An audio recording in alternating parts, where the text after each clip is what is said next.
नमस्कार साथियों। रूस भारत के वीटो पावर को लेकर लंबे समय से अलर्ट कर रहा है, लेकिन अब रूस भारत के लिए पागल हो चुका है।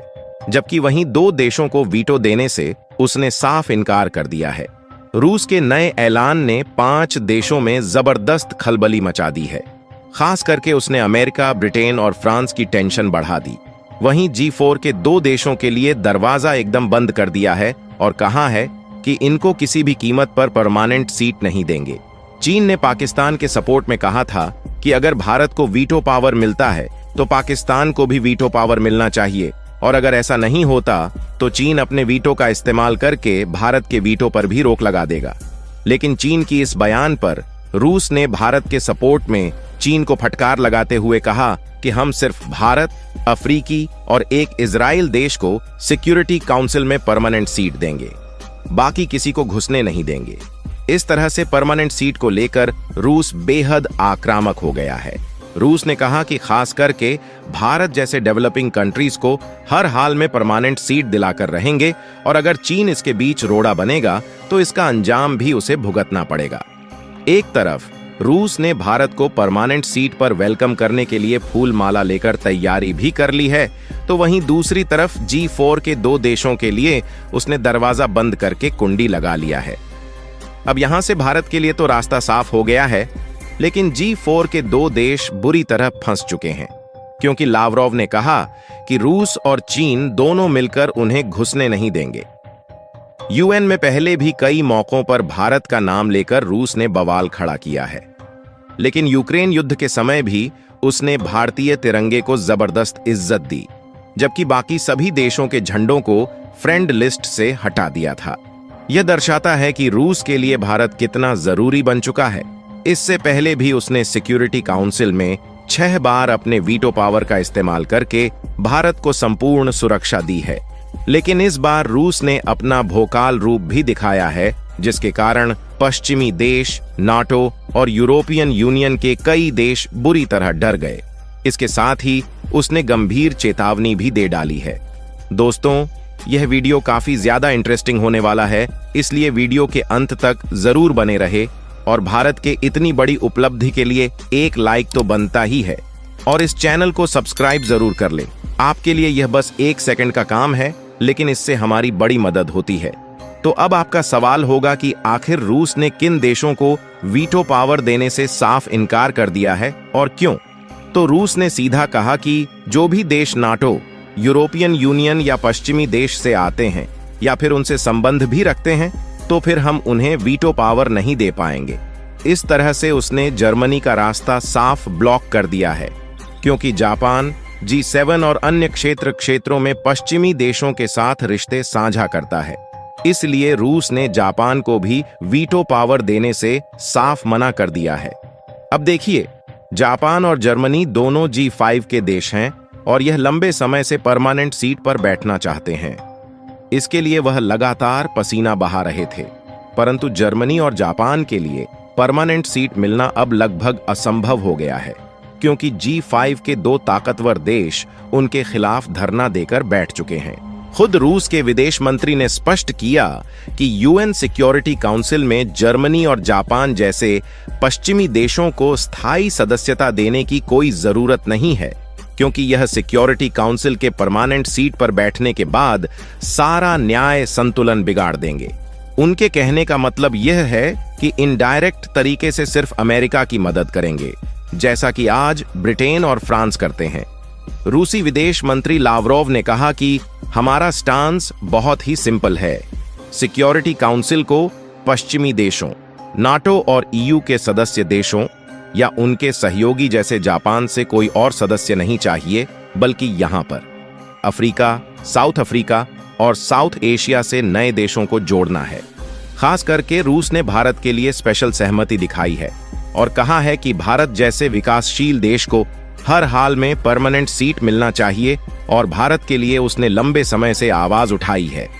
और हाल ही में भारत ने रूस और जापान को पीछे करते हुए एशिया का तीसरा सबसे ताकतवर देश बन गया है। इन्फ्लुएंस के मामले में भारत से आगे एशिया में अब सिर्फ अमेरिका और चीन बचे हुए हैं।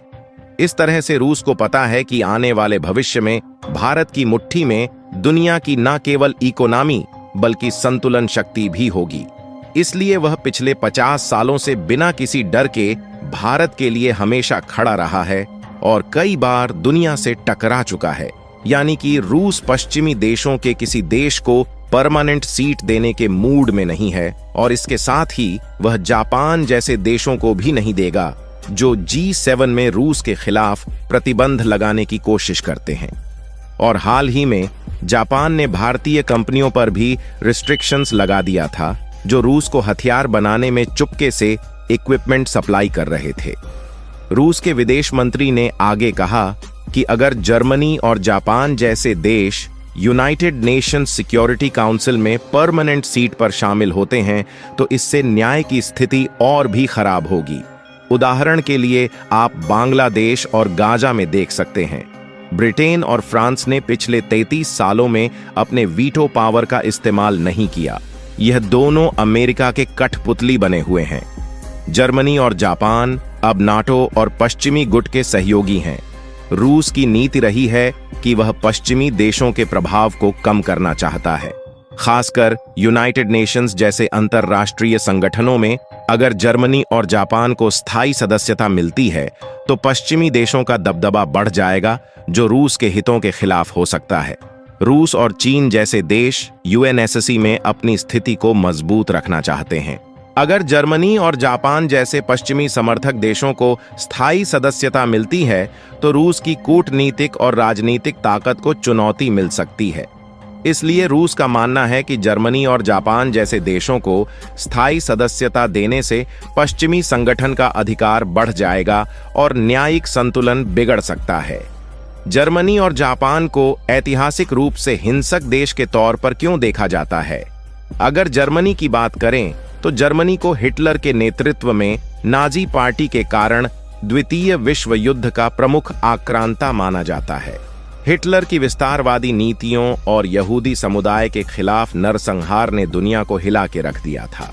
जर्मनी ने कई देशों पर हमला कर यूरोप में अपना कब्जा बढ़ाने की कोशिश की, जिसकी वजह से लाखों लोग मारे गए और फिर अंत में वर्ल्ड वॉर शुरू हो गया। इस ऐतिहासिक संदर्भ के कारण जर्मनी को एक हिंसक और आक्रामक देश के रूप में देखा जाता है। वहीं अगर जापान की बात करें तो जापान भी द्वितीय विश्व युद्ध के दौरान अपनी आक्रामक नीतियों के लिए अपमानजनक रहा है। उसने एशिया के कई देशों पर आक्रमण किया, जैसे चीन, फिलीपींस और कोरिया। चीन को तो जापान ने मार मार कर बदहाल कर दिया था। जापान की सेना द्वारा मारे गए लाखों लोगों, खासकर नानकिंग नरसंहार और अन्य युद्ध अपराधों के कारण उसे भी हिंसक देश माना गया। जापान ने अमेरिका पर पर्ल हार्बर हमला किया, जो विश्व युद्ध में अमेरिका की एंट्री का कारण बना। हालांकि आज की डेट में जापान और जर्मनी बेहद शांतिप्रिय देश है, लेकिन पिछले कुछ समय में जापान और जर्मनी ने अपने डिफेंस बजट को बढ़ा दिया है, जो यह दर्शाता है कि दुनिया फिर से एक बार बारूद के ढेर पर बैठ रही है। रूस के विदेश मंत्री ने कुछ बातें और भी कहीं। उनके अनुसार कुछ देश यूनाइटेड नेशंस सिक्योरिटी काउंसिल में सुधार की प्रक्रिया को जल्द पूरा करना चाहते हैं, लेकिन लावरोव ने कहा कि मॉस्को और बीजिंग इस प्रक्रिया को खतरनाक खेल में बदलने नहीं देंगे। उन्होंने यह भी बताया कि कुछ देश इस मुद्दे को जल्द से जल्द यूनाइटेड नेशंस के जनरल असेंबली में वोटिंग के लिए लाना चाहते हैं, लेकिन रूस और चीन चाहते हैं कि इसे आम सहमति से हल किया जाए, जिससे UN के भीतर विभाजन ना हो। लावरोव का मानना है कि बिना सोचे समझे जल्दबाजी में सुधार लाना खतरनाक हो सकता है और सभी देशों के विचार का सम्मान होना चाहिए। रूस और चीन इस मुद्दे पर गंभीर हैं और किसी तरह की जल्दबाजी को बढ़ावा नहीं देंगे। तो दोस्तों, इस वीडियो में फिलहाल इतना ही। इसके बारे में आपका क्या कहना है, कमेंट बॉक्स में जरूर बताइएगा। अगर आपको यह जानकारी अच्छी लगी हो तो इस वीडियो को लाइक, शेयर और चैनल को सब्सक्राइब जरूर कर लें। जय हिंद।